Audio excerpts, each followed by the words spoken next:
स्वामी श्री 1008 अभिमुक्तेश्वरानंद सरस्वती की पत्रकार वार्ता संवत 2079 विक्रमी ज्येष्ठ शुक्ल तृतीय तदनुसार दिनांक 2 जून 2022 ईस्वी स्थान श्री विद्या मठ केदारघाट वाराणसी काशी में श्री विश्वेश्वर ज्योतिर्लिंग के पुनः प्राकट्य से देश भर में खुशी का माहौल। विगत वैशाख पूर्णिमा दिन सोमवार को काशी में शताब्दियों से तिरोहित श्री विश्वेश्वर ज्योतिर्लिंग के पुनः प्रकट होने से देश में सनातन धर्मावलंबियों में खुशी का माहौल है। करोड़ों लोग प्रकट प्रभु के दर्शन पूजन के लिए उत्सुक हैं और इसके लिए काशी की यात्रा करना चाहते हैं। इस संदर्भ में जब मध्य प्रदेश में स्वास्थ्य लाभ कर रहे पूज्यपाद अनंत श्री विभूषित उत्तरामनाय ज्योतिष पीठाधीश्वर एवं पश्चिमनाय द्वारका शारदा पीठाधीश्वर जगतगुरु शंकराचार्य स्वामी स्वरूपानंद सरस्वती जी महाराज को बताया गया तो उन्होंने तत्काल अपने शिष्य स्वामी श्री अभिमुक्तेश्वरानंद सरस्वती को आदेश दिया कि जाओ और आदि विश्वेश्वर भगवान की पूजा शुरू करो। शास्त्रों में भगवान शिव के अतिरिक्त अन्य ऐसे कोई देवता नहीं है जिनके सिर से जलधारा निकलती हो। जो मनुष्य सनातन संस्कृति को ना जानते, भगवान शिव के स्वरूप और उनके महात्म्य को नहीं जानते, वे किसी के सिर से पानी निकलते हुए देखकर उन्हें फब्बारा ही तो कहेंगे। मुसलमान लोग भगवान शिव को नहीं जानते और ना ही उसको मानते हैं। इस्लाम में देवता आदि की परिकल्पना दूर दूर तक नहीं है। ऐसे में वे सभी अवोध हमारे भगवान शिव को फब्बारा नाम से कहकर स्वयं यह सिद्ध कर रहे हैं कि वे ही भगवान शिव हैं। हमने इंटरनेट पर मुगलों की बनवाई इमारतों के अनेक फब्बारों को देखा पर एक भी शिवलिंग की डिजाइन का नहीं मिला। तब बड़ा प्रश्न उठता है, आखिर क्या कारण हो सकता है काशी में शिवलिंग के आकार का फब्बारा बनाने के पीछे? मानना होगा कि मुसलमानों के जहन में भी शिवलिंग के आकार का फब्बारा बनाने की बात नहीं आ सकती।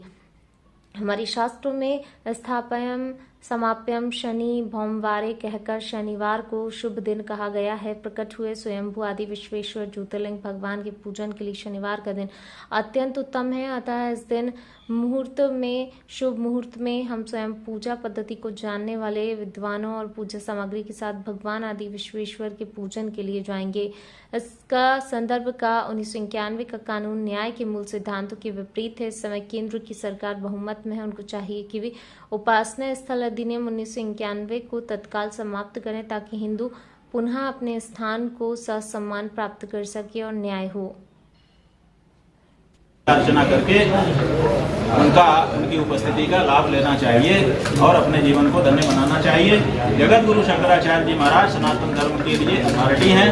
उनसे वरिष्ठ दूसरा कोई धर्माचार्य आज की स्थिति में देश में नहीं है।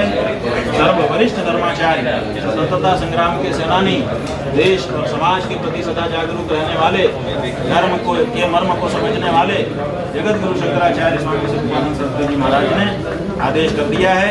उनका आदेश पालन करने के लिए परसों शनिवार के दिन हम अपने पंडितों के साथ पूजा के उपचारों के साथ उस स्थान पर जाकर के भगवान की पूजा करेंगे और उसी दिन से भगवान की पूजा शुरू हो जाएगी जो अनंत काल तक निरंतर चलती रहेगी। महाराज जी यहाँ से कहाँ से निकलेगी यात्रा कहाँ से निकलेगी और कितने बजे? ये बात हमने बता दी। अब आप लोग एक एक करके प्रश्न पूछेंगे।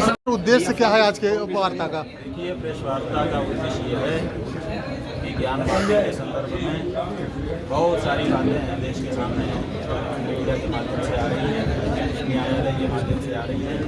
इसके बारे में स्पष्टता आवश्यक है क्योंकि बातें जब अनुमान के स्तर पर रहती हैं तो तरह तरह का अनुमान लगने लग जाता है। तो परम पूज्य ज्योतिष पीठाधीश्वर एवं द्वारका शारदा पीठाधीश्वर शंकराचार्य पूज्यपाद स्वामी स्वरूपानंद सरस्वती जी महाराज के आदेश से हम काशी आए हैं और उनका आदेश है कि वो विश्वनाथ जी ही हैं जो प्रकट हो गए हैं।